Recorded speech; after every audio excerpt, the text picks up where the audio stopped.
السلام عليكم ورحمة الله وبركاته. معكم نور بطة، وأتمنى تكونوا بخير في أحسن حال.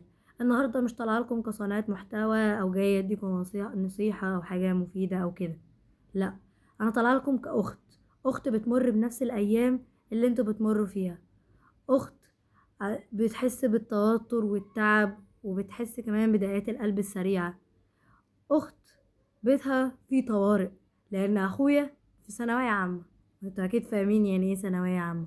شايفة في عينه وفي عيون كل اللي حوالينا مزيج من التعب والتوتر والخوف والقلق والشغف إن الرحلة دي تخلص وتنتهي. فأنا حبيت إن أعمل الفيديو ده كحب وطمأنينة لكل بطل وبطلة مكملين لحد آخر نفس وخلاص فاضل تك على حلمهم ويخشوا اللي هم عايزينه.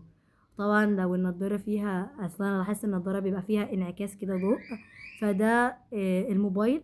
انا عاملة اضاءة بس على الموبايل عشان خاطر تبقى الكاميرا اوضح، يعني انا بصور وحاطة اضاءة في الكاميرا عشان يبقى اوضح، شكلي يبقى واضح، فعشان كده انعكاس الكاميرا انعكاس الضوء طالع على النضارة.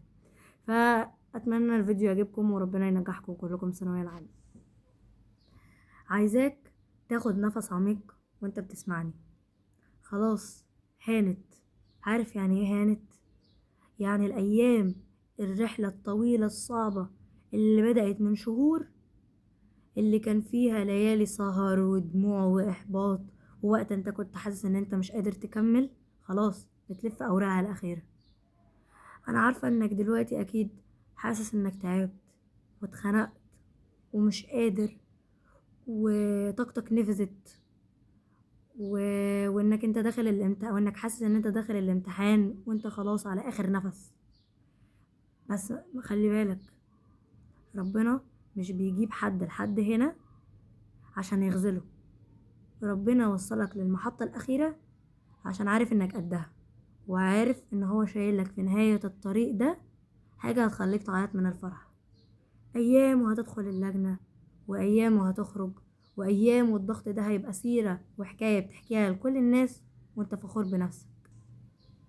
في الايام الاخيرة دي المذاكرة مهمة طبعا، بس الاهم منها هو اليقين. عايزة اقول لكم ان النتيجة والدرجات والكلية ده رزق، ومستقبلك مكتوب عند ربنا من قبل ما انت تتولد، مكتوب في احسن صورة تناسبك وتفرحك. ربنا قال في كتابه الكريم: بسم الله الرحمن الرحيم، إنا لا نضيع أجر من أحسن عملا. قال من أحسن عملا، مش من أحسن نتيجة. وانت عملت اللي عليك وتعبت. طول ما انت ماشي في الأيام دي خلي لسانك رطب بذكر الله، وانت داخل اللجنة قول: اللهم لا سهل إلا ما جعلته سهلا، وأنت تجعل الحزن إذا شئت سهلا. ولو حسيت إنك نسيت معلومة أو عقلك واقف، ما تخافش، ده توتر طبيعي وكلنا بنمر بيه في أي سنة من السنين. فقول: يا جامع الناس في يوم لا ريب فيه، اجمع علي ضالتي. وربنا هيذكرك وهيفكرك، ما تقلقش. وسلم أمرك لصاحب الأمر، وقول: يا رب أنا سعيت وتعبت فاكبر بخاطري. وأكيد ربنا مش هيضيع تعب المجتهد، لأن كل المجتهد نصيب، وأن ليس للإنسان إلا ما سعى، وأن سعيه سوف يرى ثم يجزاه الجزاء الأوفى. وبما إني أخت الطالب في ثانوية عامة، فأتمنى إن رسالتي دي توصل لكل أب وأم بيشوفوني دلوقتي. هونوا عليهم الأيام دي.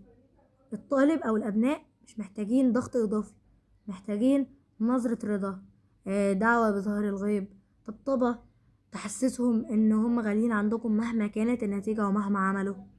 وأنا من مكاني ده بدعي لأخويا وبدعي لكم كلكم. يا رب لا تضيع لهم تعبا، ويا رب يفرح قلوب أبهاتهم وأمهاتهم، واجعل ليلة الامتحان بردا وسلاما عليهم وعلى قلوبهم، والهمهم الإجابات الصحيحة، واكبر بخواطرهم جبرا يتعجب له أهل السماوات والأرض. أنا عن نفسي بشجع أخويا وبجيب له هدايا وبجيب له حاجات، وبفضل أكلمه وأقول له إن شاء الله هتبقى حاجة حلوة ومهندس قد الدنيا، وأفضل أشجعه.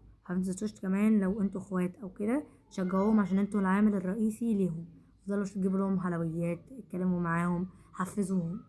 وانا كمان بعمل كده عشان خاطر ما يحسوش ان هم لوحدهم، بالذات انا كطالبه، فانا حاسه بيه، بس اكيد مش حاسه بيه لان هو اكبر مني سنا، فاكيد هيبقى متوتر اكتر وتعبان اكتر لان ثانويه عامه. بس انا حاسه بيه وعايزة اقول له انا فخورة بيك مهما عملت. يا ابطال، استعينوا بالله وناموا كويس وكلوا كويس وابعدوا عن اي طاقة سلبية او كلام محبط. انتوا عملتوا اللي عليكم وبزيادة، والباقي على الكريم. انا مستنية منكم في التعليقات تدعوا لنفسكم والاخويا عشان نأمن لبعض في التعليقات. وشدوا حيلكم كده، خلاص هانت. وان شاء الله ان شاء الله الفيديو الجاي نكون بنبارك لبعض في النجاح والتفوق. وما تقلقوش وربنا ينجحكم وانتوا عملتوا اللي عليكم. واشوفكم في فيديو جديد، والسلام عليكم ورحمة الله وبركاته. اللهم استعملنا ولا تستبدلنا. كنت هنساها افتكرت، شفت بقى. السلام عليكم ورحمة الله وبركاته.